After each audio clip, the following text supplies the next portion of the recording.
Hey, here's our chapter on creditor-debtor relations and bankruptcy. The first part, this is going to be a 2-video chapter. The first video is going to be starting with the concept of liens. That's L-I-E-N, pronounced like you're leaning against a building. A lien is a claim that a creditor has on a piece of property that must be satisfied before the property can be sold or claimed by others. Let me give you a couple of examples of liens. First of all, we have a mechanic's lien. A mechanic's lien deals with real property or real estate. Let's say that you're a plumber and you come to my house and you do a great plumbing job, and at the end of the plumbing job, I say, well, I'm not paying you anything, drop dead.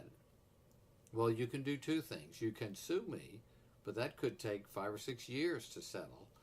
Or independently and parallel to the suit, you could file a lien against my property.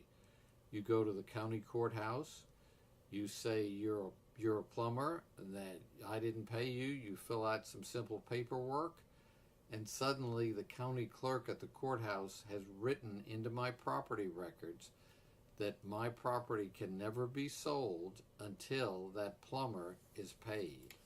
Okay? That's called a mechanic's lien. It's against real estate.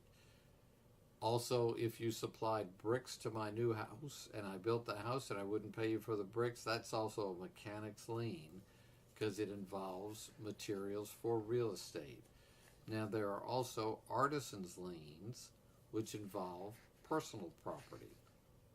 Let's say your Honda Accord needed a brake job and you bring it to the Honda dealership and they say, well, we'll fix it up for you. That'll be $346 when we're through. And you come back and you're ready to pick up the car and they say, yep, it's all ready. Go to the cashier and then we'll roll the car around.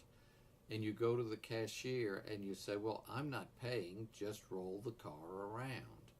They're never going to roll the car around because they have an artisan's lien, which deals with personal property like automobiles, and they've done work on personal property. You won't pay them, and under artisan lien laws,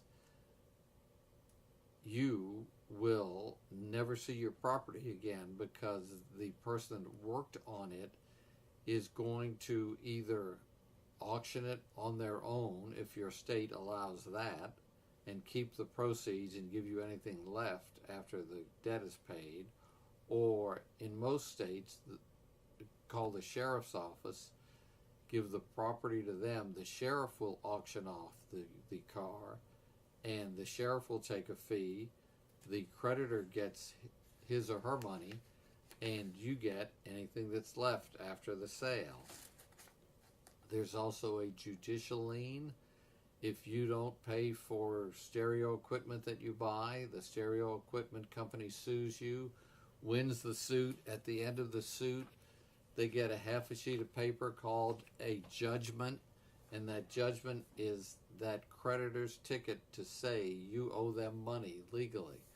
And so the one of the things that the creditor can do with that judgment is again go to the sheriff's office and say, Mr. Sheriff, I want you to go and seize and sell property that belongs to the debtor. First thing the sheriff is going to do is empty your bank account, but the sheriff can also come to your house and knock, knock, knock. Okay, let's take this coin collection over here. Let's take this. Let's take that. Those items are sold at the sheriff's sale to pay the debt. What's a garnishment? A garnishment happens when your wages are seized by a creditor through the sheriff's office, the local county sheriff's office. They can come and get your wages, up to 25% of your wages every pay period. A mortgage is a document that you sign when you buy a house or perhaps a car that allows the creditor to actually seize and sell the house or the car if you don't meet your monthly payments. Finally, suretyship, that's suretyship or guarantee. They're very, very, very close first cousins to one another. That is, in common language, simply co-signing. You co-signed for another person. Then the creditor is, in essence, really not relying on your ability to pay back the money, but on the co-signer's ability. Now, very seldom during this course do I give my personal opinion on a legal matter, but I will right here. Never co-sign anything. It is not a bright thing to do. There are many, many, many reasons why, but my suggestion, never co-sign anything. We'll pick it up with part 2.